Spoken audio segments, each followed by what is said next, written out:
오늘 같이 나누실 말씀도 계속해서 요한 1서 말씀을 가지고 사랑의 계명을 지킴으로써 확인할 수 있고 증명할 수 있는 세 가지에 관해서 말씀을 같이 나누기를 원합니다. 첫 번째로 예수님께서 우리에게 주신 사랑의 계명을 지키며 산다면 우리가 확인할 수 있고 증명할 수 있는 것이 무엇인가 하면 사망에서 옮겨 생명으로 옮겨졌다라고 하는 사실을 인정받고 또 확인하게 될 것이라고 믿습니다. 요한 1서 3장 14절 말씀 보셨는데요. 같이 한번 읽어보실까요? 우리는 형제를 사랑함으로 사망에서 옮겨 생명으로 들어간 줄을 알거니와 사랑하지 아니하는 자는 사망에 머물러 있느니라. 아멘. 형제를 사랑하는 것이 새 계명입니다. 요한복음 13장에서 예수님께서 분명히 제자들에게 말씀하시기를 새 계명을 너희에게 주노니 라고 말씀하셨죠. 새 계명은 무엇입니까? 너희가 서로 사랑하라. 요한복음 13장에 분명히 나와 있습니다. 새 계명이 무엇이냐? 혹시 성경 퀴즈를 한다든지 교회에서 시험을 본다든지 새 계명이 무엇이냐 모르신다면 정답은 확실합니다. 너희가 서로 사랑하라.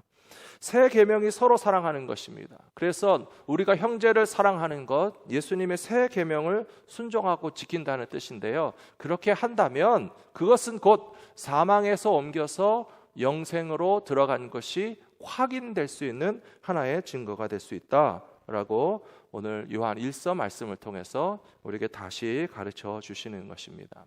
예수님께서도 하신 말씀을 기억하시면 나더러 주여 주여 하는 자마다 다 천국에 들어가는 것이 아니다, 그렇게 말씀하셨죠. 기억나십니까? 예, 그렇다고 해서 주여 주여 하지 마시라는 게 아니에요. 주여 주여 해야 됩니다. 그런데 주여 주여만 찾으면서 반절, 반토막짜리의 신앙생활을 하는 것이 아니고 예수님에게 주여 주여 할 뿐만 아니라 또 무엇을 하라고 하셨습니까? 내가 병들었을 때 나를 보살펴 주었고, 내가 목마를 때에 마실 것을 주었고, 내가 입을 옷이 없을 때에 입을 것을 주었고, 내가 감옥에 있을 때에 너희가 와서 나를 찾아봐 주었다. 주님께서 말씀하시자 사람들이 묻습니다. 예수님이 언제 아프셨습니까? 예수님이 언제 감옥에 계셨습니까? 예수님께서 언제 헐벗으셨습니까? 지극히 작은 소자에게 한 것이 곧 내게 한 것이다 라고 말씀하시면서 구약에 나오는 옛 계명 두 가지로 분류되어 있었습니다. 예수님의 새 계명 하나로 통합되어 있습니다. 구약의 옛 계명에서는 하나님 사랑과 이웃 사랑을 분리해서 착각하게 될 만한 오해의 소지가 있었지만 예수님의 새 계명에서는 그것이 하나로 통합되어 있기 때문에 하나님 사랑하는 것과 형제 사랑을 함께 실천하면 하나님 앞에서 구원받은 백성인 것을 인정받게 될 것이다 하신 말씀을 오늘도 기억하면서 그대로 실천하며 살아가심으로 나는 구원받았구나, 사막에서 옮겨서 영원한 생명으로 우리를 이끌어 주시는구나 라고 하는 사실을 더욱더 확실히 믿고 살아가시는 모든 성도님들이 되시기를 축원합니다. 그렇다면 형제 사랑에 있어서 꼭 필요한 것이 무엇일까요? 그것은 영혼을 사랑하는 것이라고 저는 믿습니다. 우리 크리스찬들은 영혼을 사랑한다고 할 때요, 약간 또 오해의 소지가 있습니다. 영혼만 사랑하면 되고 다른 거는 안 해도 되는구나. 그렇지 않다고요. 생명을 사랑하는 사람은 생명을 가진 사람입니다. 구원을 받은 사람은 구원에 대해서 관심이 있습니다. 영혼을 사랑한다는 것은 바로 그것입니다. 우리가 사랑한다고 해서 육체적이고 물질적이고 어떤 관심과 다른 것으로서만 사랑하는 것은 온전한 사랑을 이루었다라고 볼 수 없습니다.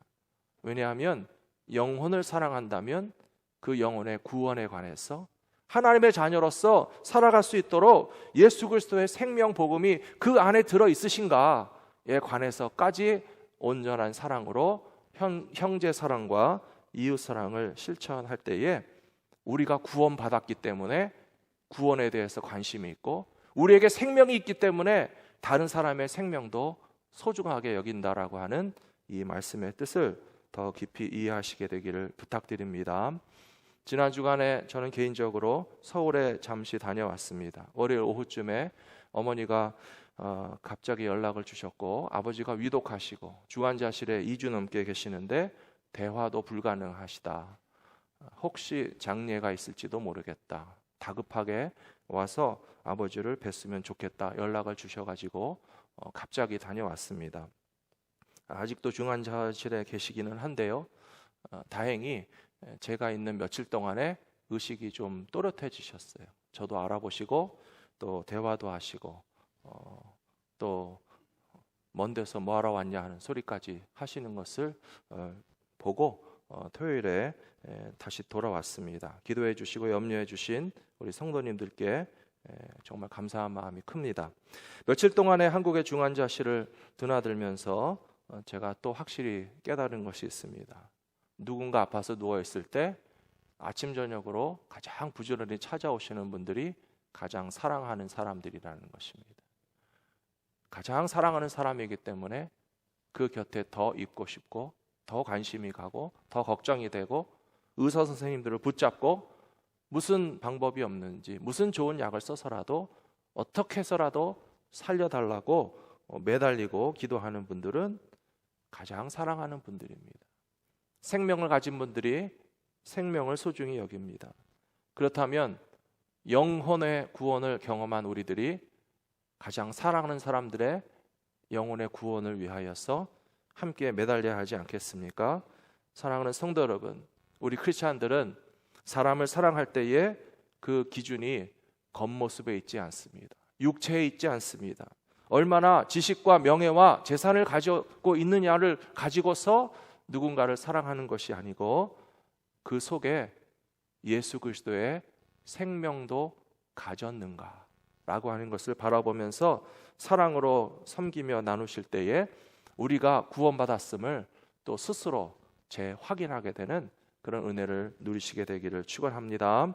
요한복음 5장에도 보시면 우리 주님께서 말씀하시기를 사망에서 옮겨 생명으로 옮겨졌다 하는 말씀이 나옵니다. 보시면 내가 진실로 진실로 너희에게 이르노니 내 말을 듣고 또 나 보내신 이를 믿는 자는 영생을 얻었고 심판에 이르지 아니하나니 사망에서 생명으로 옮겼느니라 라고 되어 있습니다. 영생을 받았다는 것과 심판을 받지 않는다는 것과 사망에서 생명으로 옮겨진 것에 대한 근거가 이 말씀에 나와 있습니다. 근거가 무엇이죠? 내 말을 듣는 사람입니다. 예수님의 말씀을 순종하는 사람이 되어야 된다는 것입니다. 그리고 예수님을 보내주신 하나님을 믿는 사람들이라면 영생을 얻은 것이고 심판을 받지 않게 될 것이고 사망에서 옮겨서 생명으로 옮겨지게 될 것인데, 그렇다면 예수님의 말씀을 순종한다는 것은 무엇이겠습니까? 다른 데 있지 않습니다. 예수님께서 우리에게 주신 새 계명을 실천한다는 뜻이고요. 예수님께서 우리에게 주신 새 계명은 뭐라고요? 크게 한번 해보실까요? 서로 사랑하라. 또 확실하게 크게 하시겠습니다. 서로 사랑하라. 서로 사랑하라. 남에게 크게 외치지 마시고 자신에게 크게 외치십시오. 남에게 서로 사랑하라, 날 사랑해줘, 그게 아니고요, 내가 예수님 말씀대로 정말 순종하고 서로 사랑하라는 말씀대로 사랑하고 있다면 그것이 바로 증거다. 영생을 얻었구나, 심판을 받지 않겠구나, 사망에서 옮겨서 생명으로 옮겨진 것은 예수님의 말씀을 순종한다는 것이고 그것이 바로 하나님을 믿는다는 것인데, 예수님이 정말 우리에게 원하시는 것은 서로 사랑하라 하신 새 계명이라는 사실을 기억하시면서 예수님의 새 계명을 실천하신다면 구원받은 것, 영생 얻은 것, 심판받지 않게 될 것이 더욱더 확연하다는 것을 담대히 믿고 살아가시는 모든 성도들이 되시기를 축원합니다. 두 번째로, 예수님의 말씀을 순종하고 새 계명을 지켜 행하게 될 때에 하나님께로부터 응답받는 기도의 삶을 살게 된다는 사실을 오늘 말씀에서 우리에게 가르쳐 주시고 있습니다. 요한일서 3장 21절에 보시면, 사랑하는 자들아, 만일 우리 마음이 우리를 책망할 것이 없으면 하나님 앞에서 담대함을 얻고 무엇이든지 구하는 바를 그에게서 받나니 이는 우리가 그의 계명을 지키고 그 앞에서 기뻐하시는 것을 행함이라 라고 되어 있습니다. 사랑하는 성도 여러분, 응답받는 기도의 삶을 살기 원하시죠? 우리가 기도하는데 하나님께서 왜 안 들어주실까 하는 생각을 다 해보셨을 거예요. 우리가 기도하는데 하나님께서 내 기도를 안 들어주실 것 같다라고 하는 자신 없는 마음도 다 경험해 보셨을 거예요. 다시 성경 말씀 보여주십시오. 우리는 기도하고 있는데 무엇이든지 구하는 바를 왠지 받지 못할 것 같은 불안한 마음이 드는 이유가 여기 나와 있습니다. 주님의 계명을 지키지 않았기 때문에 그렇습니다. 그의 계명을 지키고 그 앞에서 기뻐하시는 것, 서로 사랑하라, 그것을 우리가 행하고 있다면 무엇이든지 구하는 바를 하나님께서 주실 것이다 라고 하는 우리의 마음에 확신과 담대함이 생겨날 수 있는데, 주님이 원하시는 것을 실천하지 않고 내가 원하는 것만 하나님께 달라고 하니까 영 자신이 없는 겁니다. 21절에 분명히 나와 있습니다. 만일 우리 마음이 우리를 책망할 것이 없으면 하나님 앞에서 담대함을 얻고 하나님은 내 기도를 들어주실 것이다 하는 자신감이 생긴다는 것입니다. 그리고 그런 자신감과 담대함의 근거는 다른 데 있지 않고 예수님의 계명을 지켜서 서로 사랑하라 하신 말씀을 실천하게 될 때에 우리의 기도가 응답받는 담대하고 평안한 마음도 가지시게 될 것이라고 믿습니다. 비슷하지만 다른 종류의 자신감을 가진 사람들이 있었습니다. 그것은 누구인가 하면 바리새인이었습니다. 바리새인들도 기도할 때 담대했습니다. 바리새인들도 기도할 때 당당했습니다. 우리는 하나님을 사랑하고 종교 생활을 잘하기 때문에 일주일에 2번씩 금식하고 소득의 11조도 드리고 율법으로 따져봤을 때 죄에 저촉되는 일들을 안 하려고 누구보다 노력했기 때문에 하나님, 우리는 꽤 괜찮은 사람들이죠 라고 기도하면서 바리새인은 뭐라고 그랬습니까? 저 세리와 같지 아니함을 감사하나이다. 그러면 율법을 완벽하게 지켰습니까? 못 지켰습니까? 율법을 완벽하게 지킨 것입니까? 안 지킨 것입니까? 안 지킨 것이에요. 왜냐하면 형제 사랑은 실천하지 않고 손가락질하고 멸시하고 차별하고 눈에 보이는 형제를 사랑하지 않으면서 세리와 죄인들은 멸시하고 나만 거룩하다고 하는 자랑과 착각에 빠져있는 바리새인의 담대함과 바리새인의 당당함은 하나님 앞에 기도 응답받을 수 있는 자격이 있는 담대함이 아니었고, 오늘 요한 1서에 나오는 것처럼 형제 사랑을 온전히 실천하는 자는 하나님 앞에서 스스로 책망할 것이 없어서 마음의 담대함을 얻고 하나님께 응답받는 기도의 삶에 대한 소망이 더욱더 확실해지게 될 것이라고 저는 믿습니다. 지난주와 이번 주에 걸쳐서 새 계명의 렌즈를 가지고 성경을 해석하니까요, 저도 스스로 놀라게 됩니다. 많은 예수님의 말씀이 더 잘 이해가 되는 것을 제가 느낄 수가 있습니다. 예수님께서 부자 청년에게 해주신 말씀을 생각해 보세요. 부자 청년 관원이 예수님에게 찾아와서 선생님, 무엇을 하여야 영생을 얻으리까? 라고 질문했습니다.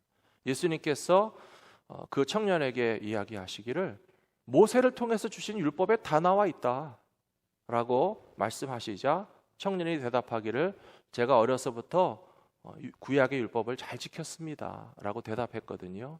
그랬더니 예수님께서 그를 보고 기뻐하시면서 그렇다면 모세의 율법을 잘 지켰다고 하니까 이제는 네가 가진 재산을 다 팔아서 가난한 사람들에게 주고 나를 따라오기만 하면 이제 완벽해지겠구나 라고 주님 말씀하셨잖아요. 그것도 예수님이 새 계명으로서 하신 말씀이에요. 새 계명은 하나님 사랑과 형제 사랑이 분리될 수 없습니다. 종교적으로만 하나님을 섬기는 것으로서 신앙적으로 합격이라고 결코 말할 수 없는 것이 형제와 이웃을 구체적으로, 실제적으로, 오늘 말씀에도 나오죠. 사랑은 말과 혀로 하는 것이 아니고 행함과 진실함으로 하는 것이라고 분명히 나와 있습니다. 예수님께서 주신 그 말씀을 순종하면서 새 계명을 실천할 때에 우리의 기도가 응답받는 기도가 될 수 있다는 확신을 가지고 살아가시는 성도님들 되시기를 축원합니다. 세 번째로 새 계명을 지켜 행함으로써 우리가 확인할 수 있는 것이 있다면 주님께서 우리 안에 계시고 나는 주님 안에 있다 하는 사실을 확인하게 된다는 것입니다. 요한일서 3장 24절에 이렇게 나와 있습니다. 그의 계명을 지키는 자는 주 안에 거하고 주는 그의 안에 거하시나니 우리에게 주신 성령으로 말미암아 그가 우리 안에 거하시는 줄을 우리가 아느니라 라고 되어 있습니다. 그의 계명, 예수님의 계명은 새 계명이죠. 서로 사랑하라는 것입니다. 예수님의 계명을 따라서 서로 사랑하는 것을 실천하고 있다 보니 주님 안에 내가 있다 하는 것을 깨닫게 되는 것이고요. 주님의 말씀을 행하면서 살다 보니까 주님께서 또 내 안에 계시다는 사실을 확인하게 된다라고 하는 것을 사도 요한이 우리에게 가르쳐 주시고 있습니다. 지난주에도 잠깐 말씀드렸지만 사도 요한은 예수님의 12제자 가운데서 유일하게 일찍 순교하지 않고 천수를 누리며 장수했다 그렇게 알려져 있습니다. 요한복음 맨 끝에 말씀에도 보시면 베드로에게는 일찍 순교하게 될 것을 예언하신 예수님께서 요한은 더 오랫도록 복음을 전하고 교회를 섬기면서 그 생명을 길게 해 주실 것이라고 이야기해 주신 것처럼 실제로 그렇게 되었다고 합니다. 약 90세까지 장수했다고 하는데요. 사도 요한은 야고보와 베드로와 더불어서 세 사람이 예루살렘 교회의 지도자로 섬겼습니다. 그런데 이 세 사람 중에서 야고보는 일찍 순교했습니다. 사도행전에도 보시면 야고보가 일찍 순교했다는 사실이 나와 있고요. 베드로는 언제나 대표적인 제자이고 교회 지도자로서 예루살렘 교회를 인도하는 역할이 사도행전에도 많이 기록되어 있습니다. 그런데 요한의 이야기는 별로 없죠. 그래서 요한이 있었나 없었나 잘 모르시겠지만 분명히 알 수 있는 것 중에 하나는 성전 미문에 앉은 안진뱅이를 일으킬 때에 두 사람의 제자 이름이 나오죠. 누구죠? 베드로와 요한이에요. 지금 계속 베드로와 요한에 대해서 이야기하고 있잖아요. 베드로와 요한이 성전 미문을 통과해서 기도하러 올라갈 때에 그 안진뱅이를 보고 베드로와 요한이 그렇게 같이 나옵니다. 분명히 요한이 이렇게 예루살렘 교회에서 지도자로서 섬겼지만 더 유명하게 알려지거나 그의 행한 일들이 확연하게 드러나지는 않았지만 우리가 충분히 짐작해 볼 수 있는 것은 무엇인가 하면 예수님의 어머니 마리아를 끝까지 보살펴 드렸다는 거예요. 예수님께서 십자가 위에서 부탁하셨잖아요. 요한에게 요한아 보아라 너의 어머니다. 어머니처럼 생각하고 내 어머니를 보살펴 드렸으면 좋겠다라고 부탁했는데 육신의 어머니 마리아가 돌아가실 때까지 사도 요한이 끝까지 책임졌다고 합니다. 한때는 반모섬에 유배되어서 갔던 때도 있습니다. 그 반모섬에서 요한계시록을 기록했고요. 기독교 박해가 가장 극성했을 때에 로마에서 거의 순교할 뻔했던 사도 요한은 기적적으로 생명을 지켰고 그래서 강제 노역형에 처해져서 돌을 캐는 반모섬에 가서 한동안 강제 노역을 함께 하면서 또 그것에 유배된 많은 크리스찬들을 위해서 목회를 하고 돌보는 사명을 감당하다가 말년에는 에베소 교회의 지도자가 되어서 그곳에서 성도들을 위해서 예수의 복음을 전했다고 합니다. 연세가 많아지셨을 때에는 왕성하게 말씀 사역이나 목회 사역을 못 하셨겠죠. 그런데 90세가 다 된 사도 요한이 가끔씩 성도들에게 한 말씀 할 기회가 있다면 사도 요한의 입에서 나오는 말은 항상 똑같았다고 합니다. 뭐라 그랬을까요? 서로 사랑하십시오. 그것밖에 없죠. 서로 사랑하십시오. 사도 요한 연세 많으신 분이 입을 열면 항상 그 말씀밖에 안 하니까 성도들 중에는 좀 다른 말씀은 없나 하는 사람도 있었는데 사도 요한이 또 대답하기를 주님 말씀하시기를 서로 사랑하라고 하셨습니다. 사랑하는 성도 여러분, 성경 말씀을 많이 이야기해야 되는 것이 아닙니다. 성경 지식을 많이 가지고 공부를 많이 하고 책을 많이 쓰고 박사학위를 10개 가지면 무슨 소용이 있겠습니까?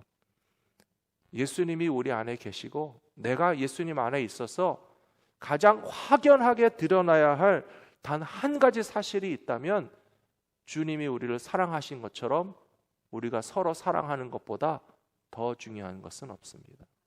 이 점에 있어서 사도 바울도 동의한다고 저는 봅니다. 그래서 고린도전서 13장 말씀해 보시면 사랑이 없으면 아무 소용이 없다라고 이야기했습니다. 그리고 사랑이 없으면 울리는 꽹과리와 같다라고 사도 바울도 분명하게 고린도전서 13장에서 이야기한 것을 기억하고 계실 것입니다. 참 안타까운 것은 무엇인가 하면 요즘 교회와 크리스찬들이 울리는 꽹과리와 같은 대접을 받을 때가 있어요. 그것은 무슨 뜻인가 하면요, 사랑이 느껴지지 않는다는 뜻입니다.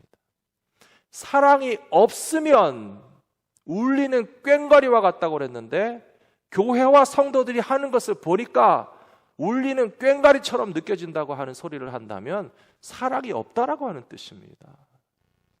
사랑하는 성도 여러분, 나를 사랑하는 자라야 내 안에 거한다. 우리 안에 예수님이 계시다면, 그리고 내가 예수님 안에 들어가 있다면 그것을 도대체 뭐로 증명할 수가 있겠습니까? 다른 어떤 방법도 소용이 없고 주님의 말씀을 순종하면서 서로 사랑한다면 그런 성도에게서 예수님을 우리가 느낄 수 있게 될 줄로 믿습니다. 그런 교회에게서 예수님을 느낄 수 있게 될 줄로 믿습니다.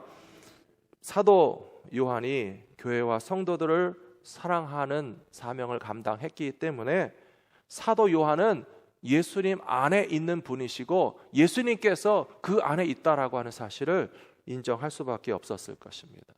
베드로가 주님의 양떼를 사랑할 때에 베드로는 예수님에게 순종하는 제자라고 하는 사실을 알 수 있었고, 베드로 선생님에게는 예수님이 지금 들어와서 같이 계신다라고 하는 사실을 모든 성도들이 인정할 수밖에 없었을 것입니다. 오늘 우리들도 마찬가지입니다. 요한복음 15장 10절 말씀을 보시면 같이 한번 읽어보겠습니다. 내가 아버지의 계명을 지켜 그의 사랑 안에 거하는 것 같이 너희도 내 계명을 지키면 내 사랑 안에 거하리라. 아멘. 예수님도 아버지의 계명을 지키신다고 그랬습니다. 예수님도 하나님 아버지의 말씀에 순종하신다는 뜻입니다.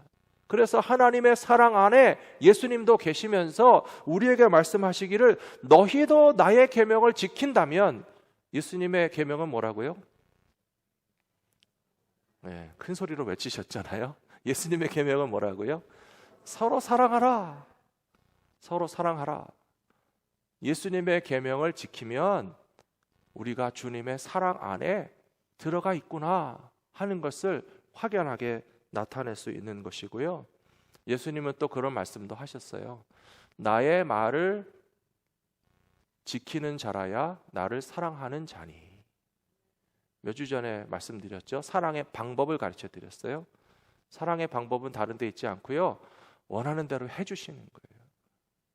달라고 하면 주시고요, 사랑해달라 하면 사랑해 주시고요, 가자고 하면 가시고요, 오지 말라 그러면 안 가면 되는 것이고요. 예수님께서 우리에게 원하시는 것은 순종하면 됩니다. 예수님께서 원하시는 것은 다른 데 있지 않고 서로 사랑하라는 거예요. 그러면 예수님의 말씀에 순종한다면 그것이 우리가 예수님을 사랑한다는 뜻이 아니겠습니까? 베드로에게 하신 말씀이 그것이에요. 베드로야, 네가 나를 사랑하느냐? 네가 나를 사랑한다면 내 양떼를 사랑해 줘라 부탁하셨어요. 베드로야, 네가 나를 사랑하느냐? 라고 예수님 물으실 때에 베드로가 자신이 없고 기어들어가는 마음으로 정말 죄송하게 예수를 3번 부인하고 나는 예수를 모른다 라고 도망갔던 베드로였지만, 주님, 제가 주님 사랑하는 줄 주님 아시지요? 네가 나를 사랑하는구나. 그러면 네가 내 양떼를 사랑해 주기를 바란다. 주님께서 3번 부탁하셨습니다. 베드로에게 주신 것이 새 계명입니다. 사도 요한에게 주신 것이 새 계명입니다. 12제자에게 주신 말씀이 새 계명입니다. 저와 여러분에게 주신 예수님의 말씀도 다른 데 있지 않고 서로 사랑하라 하신 이 계명을 확실히 지킨다면 우리는 사망에서 생명으로 옮겨진 것을 인정받게 될 것이고, 우리의 기도는 응답받는 기도라고 하는 담대함을 가지게 될 것이고, 주님께서 우리에게 주신 사랑을 실천하며 살아갈 때에 나는 주님 안에 있고 주님은 내 안에 계시다는 사실을 확인하시게 되는 놀라운 기쁨의 신앙생활이 되실 것이라고 믿습니다. 종교개혁이 다른 데 있지 않습니다. 종교개혁이란 말로 할 필요도 없습니다. 예수님의 말씀을 순종하고 실천하는 교회와 성도들이라면 본질에서 벗어나지 않은 신앙생활을 하고 있기 때문에 고쳐야 할 어떤 잘못된 삐뚤어진 껍데기를 갖고 있지 않을 것입니다. 바로 예수님의 말씀, 새 계명 항상 실천하며 살아가시는 교회와 성도들이 될 수 있도록 힘쓰시는 저 여러분들이 다 되시기를 축원합니다.